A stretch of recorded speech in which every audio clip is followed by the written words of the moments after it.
broadcasting and streaming live all across America. This is Home Talk USA with Michael King. Join us as we discuss topics pertaining to your home with industry-leading experts. Hosted by Michael King, a licensed general contractor with more than 30 years of experience in home improvements and author of Contracting with the King. This hour is brought to you by HomeTalk.expert. Do you have questions about your next home improvement project or home repairs? Now you can chat with verified home repair and home improvement experts in just minutes. Get the help you need with HomeTalk.expert. That's HomeTalk.expert. We invite you to listen at HomeTalkUSA.com, one of the best resources for home improvement information around today. Your best life begins with your best home, and there's no place like Home Talk. That's HomeTalkUSA.com. And now, HomeTalk.expert proudly presents the #1 home improvement radio program in the country with the man from the Bayou Land. Your host, the Cajun Contractor, Michael King. Yahoo! Welcome to Build with America, right here on the Home Improvement Broadcasting Network. I'm the Cajun Contractor, Michael King, along with my partner in crime, my second partner in crime, Mr. Greg Owens, the Made in America guy himself. Greg, welcome to the show, my buddy. I know you got a jam-packed hour, but I'm going to have to read this little promotional thing. We got to pay some bills here, you know what I mean? But we have, this hour is going to be sponsored to you by Product Quick Start. Noah McNeely and Product Quick Start has been specialized in meeting the prototyping and manufacturing needs of all of our inventors. And there's only one company to think about when it comes to Pro Quick Start. But Greg, we got a full hour going on, a lot of information. The guest that you're going to have, Mr. John Gardner, he was on last week, right? And correct. Y'all have all sorts of information that we have to put out there, right? Well, he wrote a fantastic book called Manufacture Local, How to Make America the Manufacturing Superpower of the World. And we only got through chapter 1 last week because it was so interesting. So we're going to try and see if we can get through the rest of the chapters and all right, educate our audience on all of the wonderful thoughts that he has about making things in America again. Well, I got to hop a big bird right now, and I have to go to a national conference, and I'm going to turn over the show to you, and I know the show's in good hands, so I'll see you next week, Greg. Okay, thank you, Michael. And thanks, Michael. John, welcome back to the program. Well, thanks for having me, Greg. I really appreciate being allowed back, and keep me in line here on the questions so I don't ramble or stray too far. Oh, well, I'll do my best. But, we left off, we were discussing about your book, and one of the main things that you tried to do in your book was not just to ramble on about sound bites like some of the politicians do, but actually propose some solid policy changes that we need to make in order to actually get something done, right? So one of those keys was to shift the tax burden away from production and consumers and reestablish tariffs on imports. And, that would help level the playing field for American manufacturers. That's a buzzword you hear all the time, but that's how to actually do it. It puts spendable dollars back in the pockets of consumers by lowering the taxes on them and using tariffs to make up those revenue shortfalls. And then it shifting that tax burden up to imported goods will shift production from overseas back to the USA, creating jobs and bringing back manufacturing both in scope and in scale.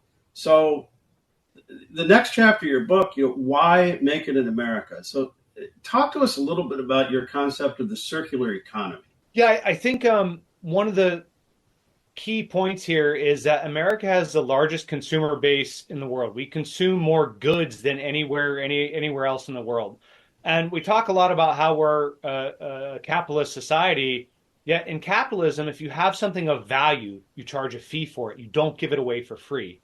And tariffs should be the fee to enter our market and have access to our consumers.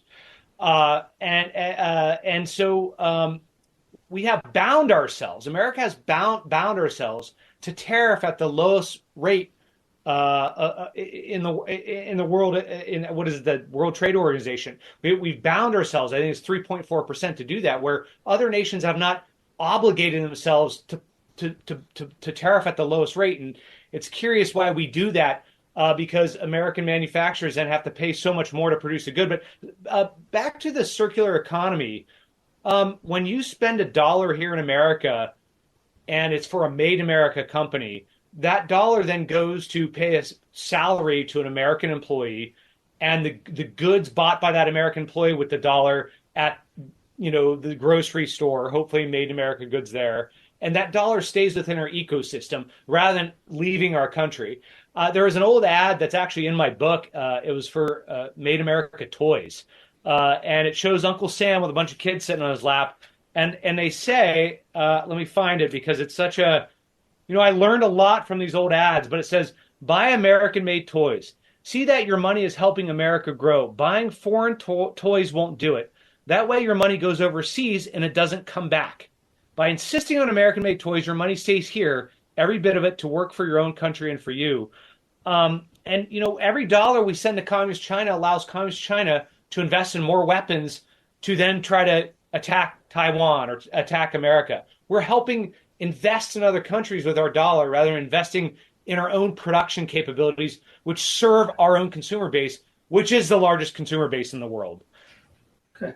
Well, I'm going to, next topic that I got out of that chapter, I'm going to have Harry Moser on. Yeah, I love Harry. Brilliant guy. Harry's a good friend of ours. Way smarter than I'll ever be.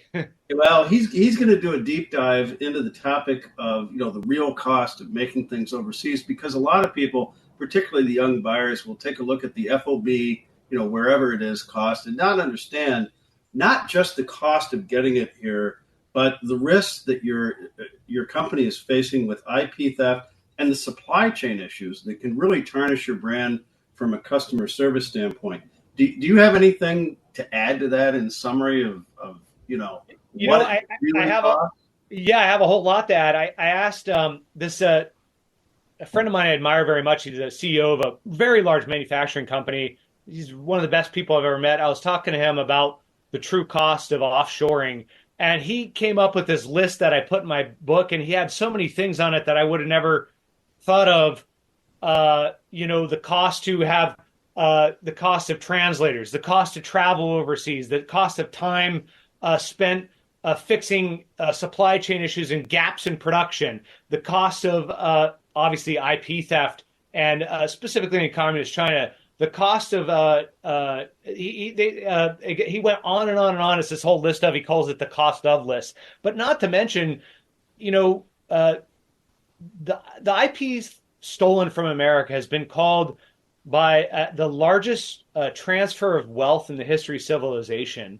And so when we open up our society to predatory nations, we are crippling our nation's future, because the future is built on innovation.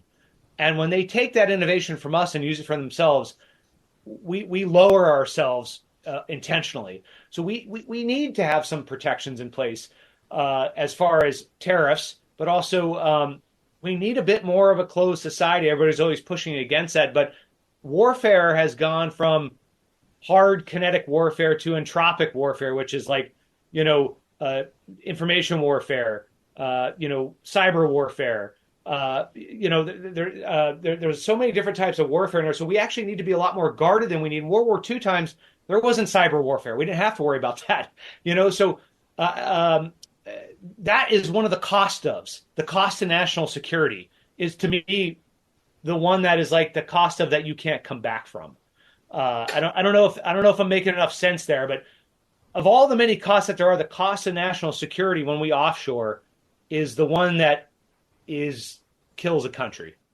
Well, that's exactly that. That's sort of one of those patriotic things that may not make it onto the page that companies are reviewing when they go to make a decision on whether to make something here or overseas. And we've heard a lot of conversations over the past couple of years about how companies that used to be extremely patriotic and depend on that, made in America, providing jobs, have sort of now they're multinationals, and they don't really have borders, and they don't have any loyalty, and they make greedy decisions based on only themselves. And other countries don't operate like that, particularly Japan They won't buy. I've had every country practically buy my broach tool, and Japan has never even acquired one. So they do not buy foreign made goods. They do not. And they're a natural resource poor nation. They don't have a ton of oil and forests and all these things. They produce what they need, and they're very protective of that. You're 100% right about that, Greg. Right, and we're going to come back here in a minute. We need to take a break and pay some bills, but we're going to go a little bit deeper dive into the national security implications of making it in America. I'm Greg Owens. I'm here with John Gardner, author of the book, Manufacture Local, How to Make America the Manufacturing Superpower of the World. We'll talk to you in just a moment.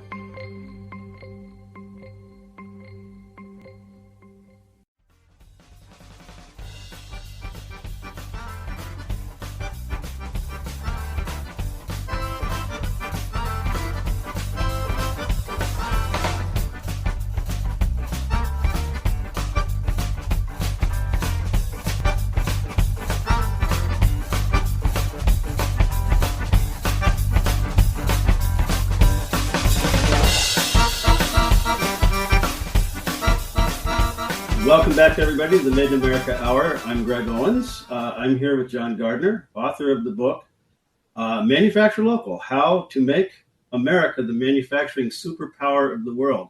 Welcome back, John. Thanks again, Greg. And just for our audience that's now very curious about this wonderful book that you've written, where do they find your book?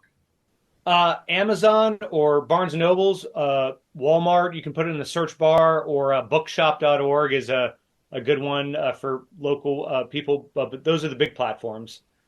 Right, and we had a discussion the other day. We're going to have to hammer out the details because I want to have it on the Liberty Tabletop website. Because thank you for that. I'll anything I can do. I really appreciate the offer. That's very kind of you, Greg. They'll eat it up.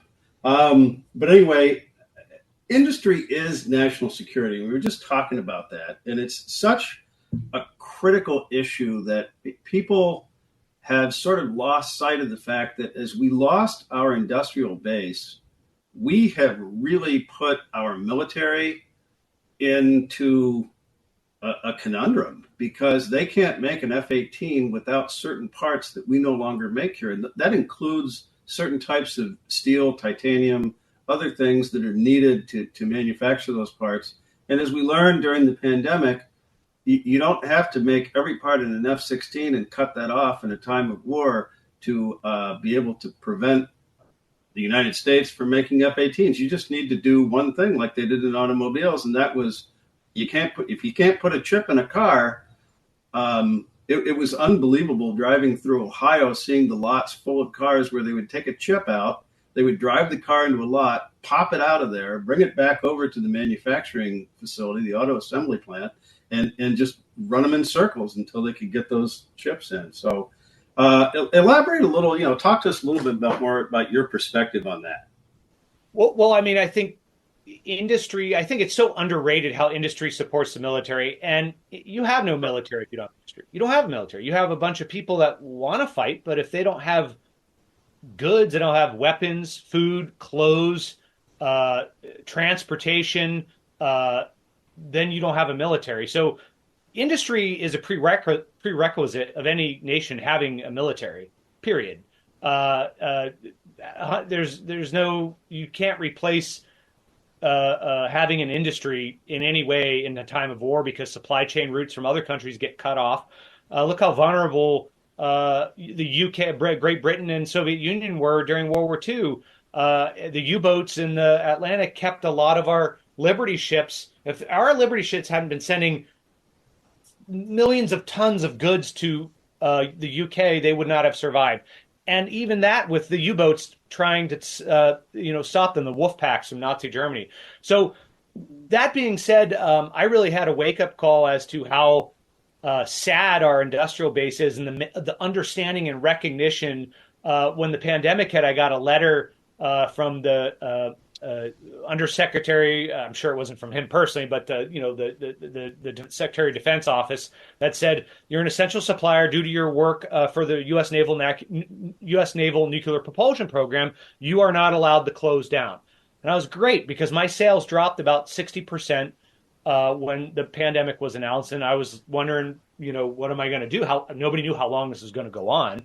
So I went to talk to, after a few months, I went to talk to lenders because there wasn't a lot of loans from the government in place then. And all the SBA lenders said, well, your letter doesn't mean anything. And this is a quote, we'd rather lend to a Taco Bell, a normal business like a Taco Bell is what they said. Yet I'm supplying the defense industrial base.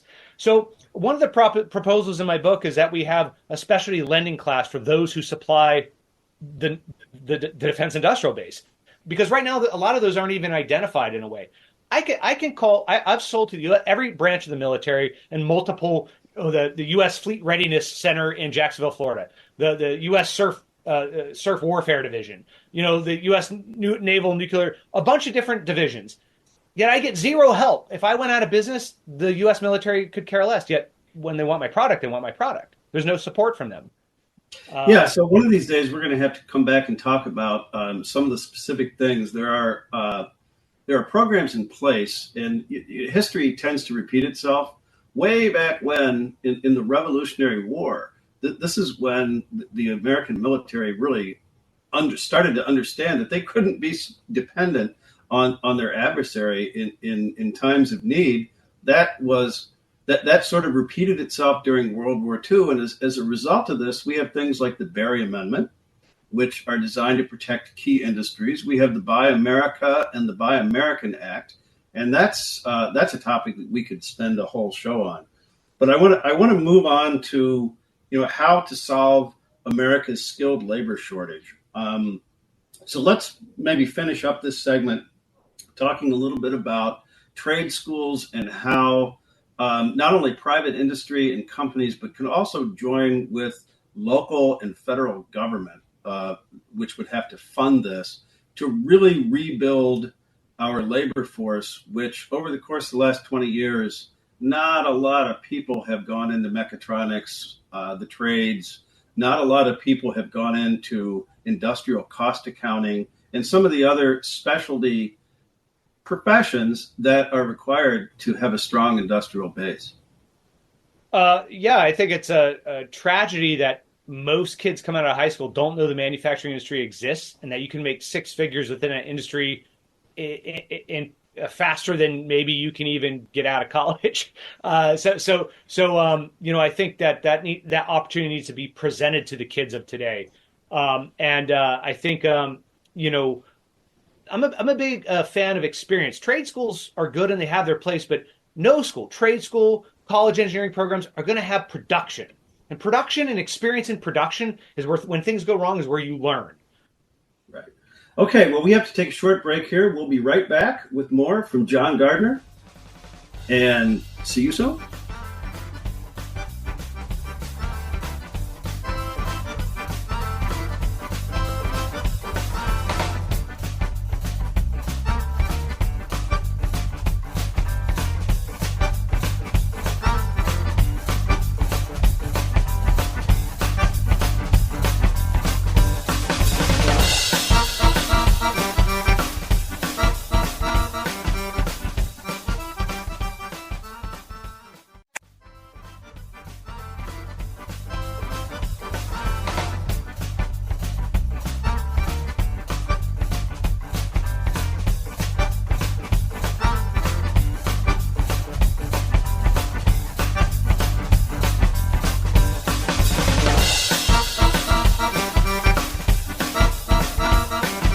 Welcome back to the Make America Hour. I'm here with John Gardner, author of the book, Manufacture Local, How to Make America the Manufacturing Superpower of the World.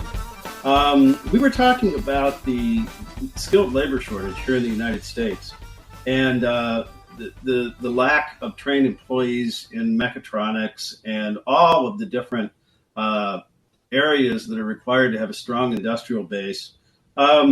One of the things I wanted to bring up is we're a country of immigrants. And when these immigrants came over, a lot of times they brought skills and experience with them and participated in manufacturing jobs.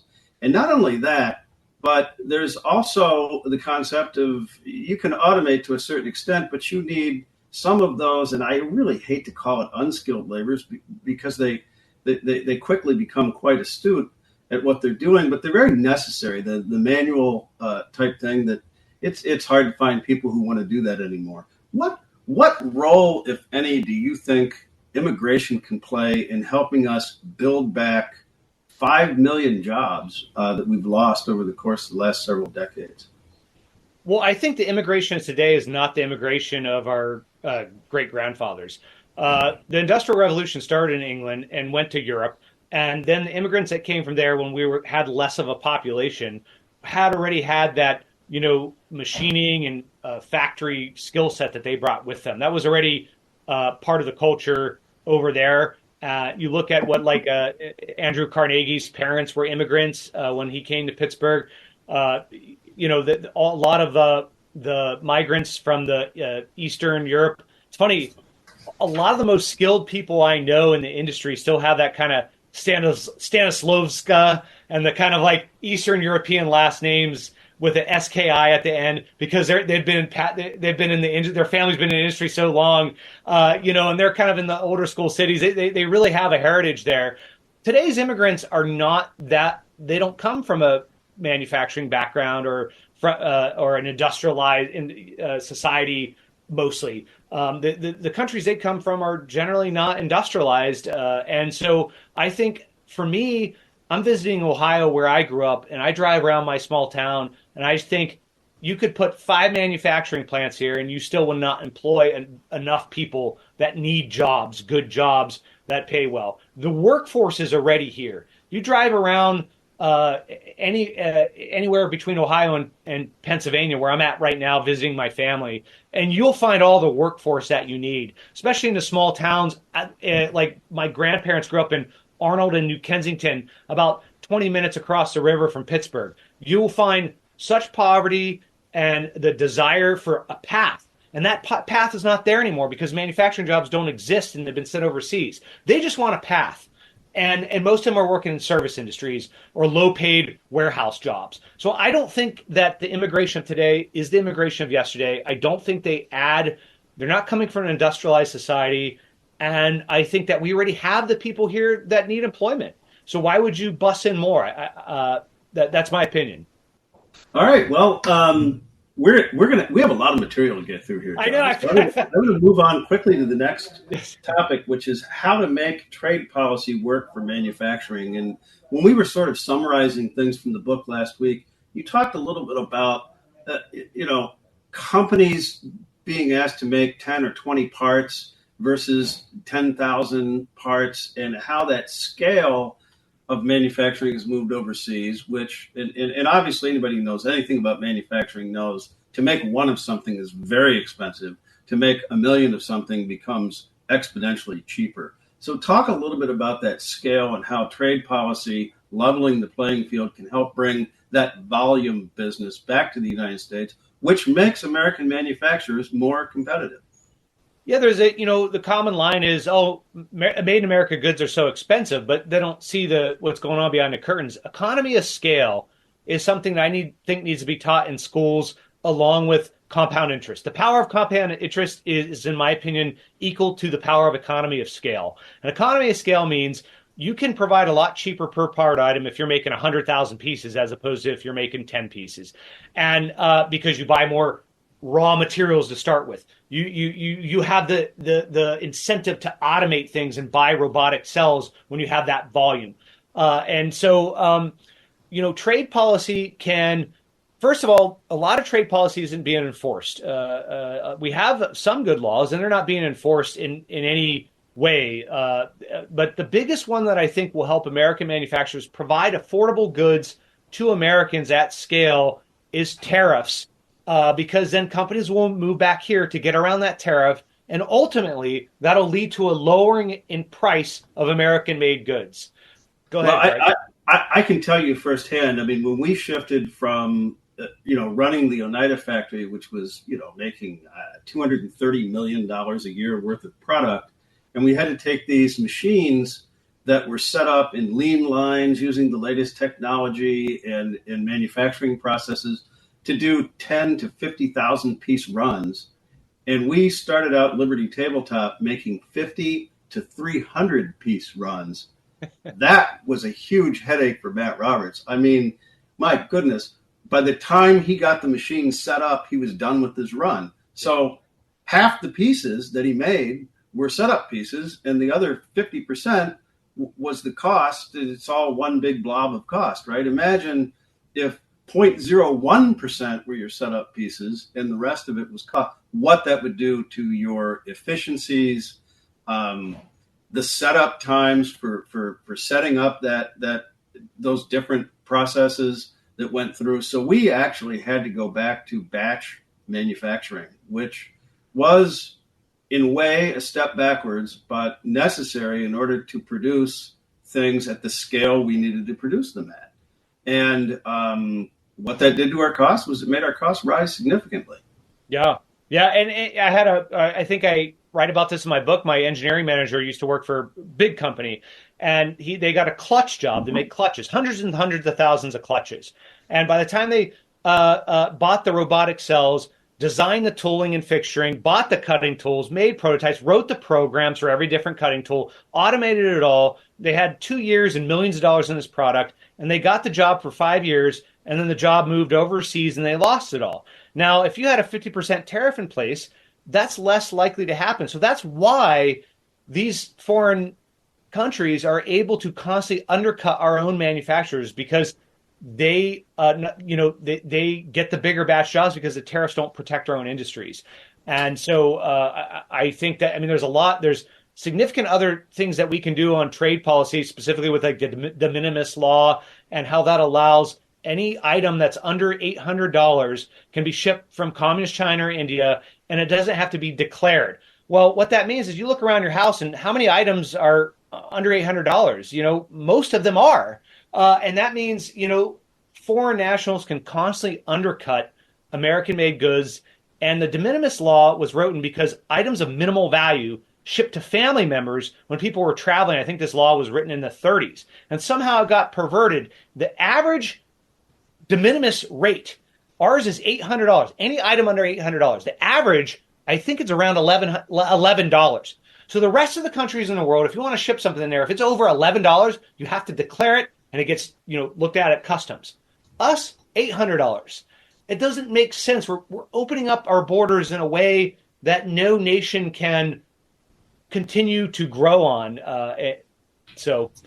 Well, Rita and I did an entire show on the de minimis issue a couple weeks ago, and went into great detail about what it is and how it's impacted us. And basically, the impact on us was when the 25% tariffs were put in place, we expected to gain a 25% advantage against some of the imports coming in. What we found was that absolutely nothing happened.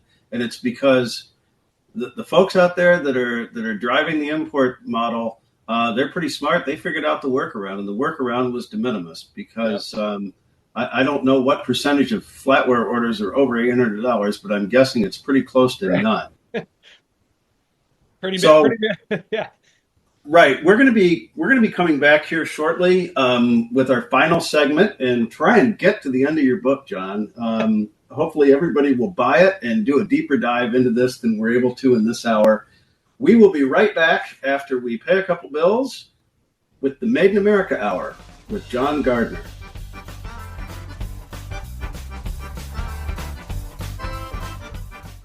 Welcome back to Home Talk USA with Michael King. Do you have questions about your next home improvement project or home repairs? Now you can chat with verified home repair and home improvement experts in just minutes. Get the help you need with HomeTalk.expert. That's HomeTalk.expert. We invite you to visit us at HomeTalkUSA.com, one of the best resources for home improvement information around today. Your best life begins with your best home, and there's no place like Home Talk. That's HomeTalkUSA.com. And now, back to the #1 home improvement radio program in the country with the man from the Bayou Land, your host, the Cajun contractor, Michael King. Welcome back, everybody. We're here with John Gardner, author of the book, Manufacture Local, How to Make America the Manufacturing Superpower of the World. And we're going through the different chapters of this book, briefly touching on the different topics he discusses. And the next section is called How to Rebuild the Industrial City. I spoke with Jim Stuber several episodes ago, who wrote a book called What If Things Were Made in America Again? And it talked about the devastating impact that globalization has had on cities and towns that he grew up in. Coincidentally, Pennsylvania is one of them. So, John, talk a little bit about this chapter and the different things that you touch on that are relevant and interesting. My heart really goes out to the industrial cities because I grew up going to Pittsburgh and Cleveland and Cincinnati. I'd read a lot of books about the might of Detroit and Henry Ford's Detroit and Baltimore. There was one plant in Baltimore, Bethlehem Steel, that I think it was in the 60s. It employed 32,000 people at one plant. And that one plant produced 8% of the world's steel at one plant. And all that's gone now. That's all gone. And now you look at the inner cities of our magnificent cities. They're beautiful cities. And you see them decaying, and you see the youth there not having a lot of options on the menu of life. They have the option of working in fast food. They have the option of doing really well in sports and being an athlete, or maybe getting into music or joining a gang, or the very, very small percentage of them doing well enough in school in spite of all the adversity around them to maybe get a scholarship. And I just think that there's more, civilization rose by being able to do stuff with your hands and having a skill set and being a productive laborer. And so I think the manufacturing industry reasserting itself in these big cities would do a lot for them to rebuild them. Well, that's a nice segue into the next chapter of the book, how to become a self-sufficient nation. And I'm going to start off with a quote from one of our favorite guys, Alexander Hamilton, who said, there's no nation stronger than the self-sufficient nation. And that's a direct quote from Alexander and from your book. So talk a little bit about how that not only strengthens our military base, it strengthens our people, but it also provides us with economic security. So the economic security part is, you're right, it's so key. 80% of global trade is based on goods, a physical, tangible thing. Only 20% is based on service. So when we embrace service, intangible item like a realtor, we lose our ability to, once you lose manufacturing skill sets, they're very hard to get back. They're a practice. Like a doctor has to do his job. He has to operate on people to get good at what he's doing. When you offshore steel production, you lose all the secondary industries around it, like black oxide and heat treat, and then you lose those as well, and it becomes a chain effect, a house of cards that falls down once you lose that core industry. What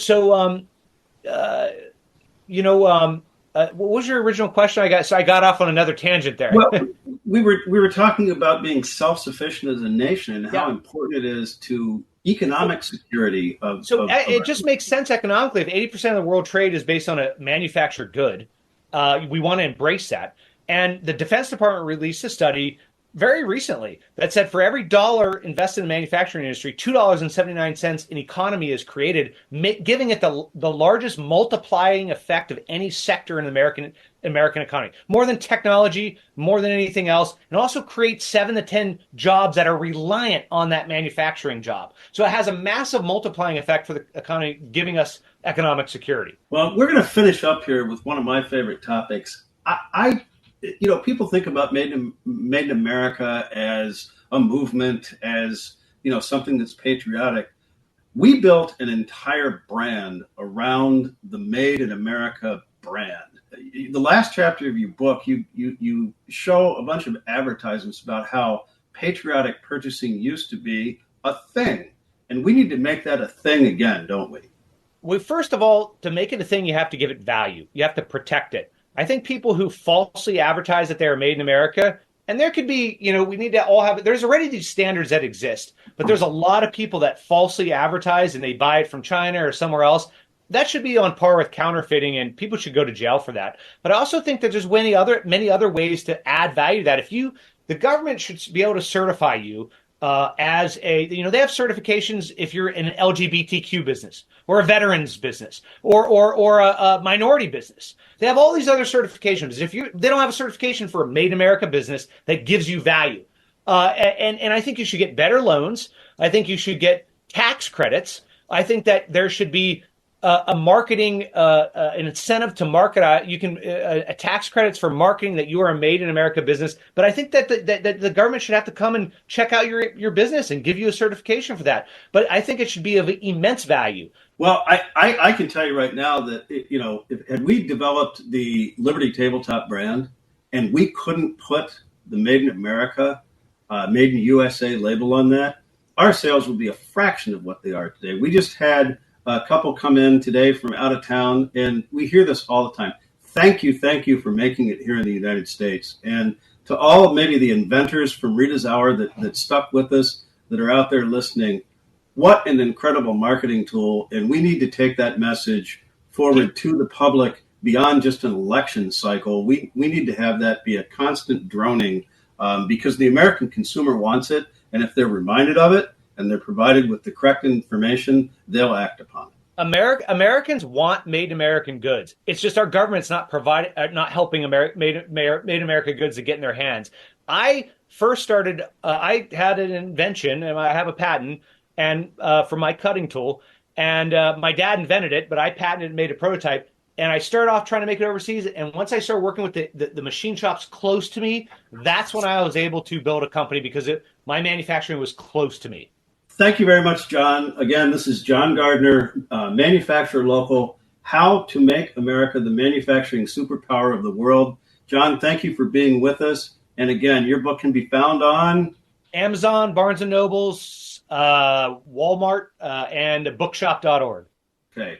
Thank you all for joining us. We'll be back next week with another exciting edition of the Made in America Hour. Thanks Greg for Owens. having me, Greg. Thanks a lot. Broadcast